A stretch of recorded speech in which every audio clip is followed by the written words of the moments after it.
আপনাকে ধন্যবাদ। আমার নির্বাচনী এলাকা বাউফল একটি গুরুত্বপূর্ণ জনবহুল উপজেলা।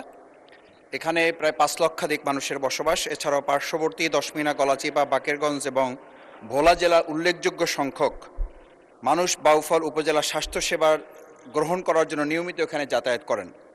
মাননীয় স্পিকার, মাসিক এখানে গড়ে প্রায় ২,১৩৪ জন রোগী হাসপাতালে ভর্তি হয়ে চিকিৎসা গ্রহণ করেন। জরুরি বিভাগে মাসে প্রায় ১,৩৫৭ জন রোগী সেবা গ্রহণ করেন, প্রতিদিন গড়ে প্রায় ৪৫ জন। অত্যন্ত দুর্ভাগ্যের ব্যাপার, বহির্বিভাগ প্রতিদিন প্রায় এখানে ১২৪ জন রোগী সেবা গ্রহণ করেন।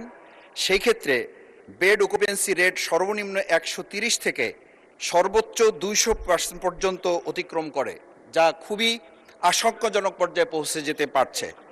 জাতীয় স্বাস্থ্যনীতি স্বাস্থ্যসেবা মানদণ্ড অনুযায়ী এটি রক্ষা করা এবং এখানে প্রশিক্ষিত নার্স, অন্যান্য সেবা পাওয়ার, বিশেষ করে উপজেলা সদর থেকে বরিশাল বিভাগীয় শহরে এখানে যাতায়াতের জন্য আমাদের নদীপথ অতিক্রম করতে হয়, ফেরি পার হতে হয়।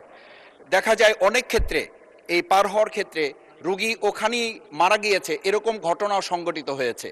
সেক্ষেত্রে আমাদের জন্য আরেকটা বড় ঝুঁকি হচ্ছে, এখানে স্বাস্থ্য কমপ্লেক্সে মেজর সার্জারির কোনো ব্যবস্থাপনা না থাকায় জটিল রোগীর দ্রুত কোনো চিকিৎসা গ্রহণ করা সম্ভব হয় না।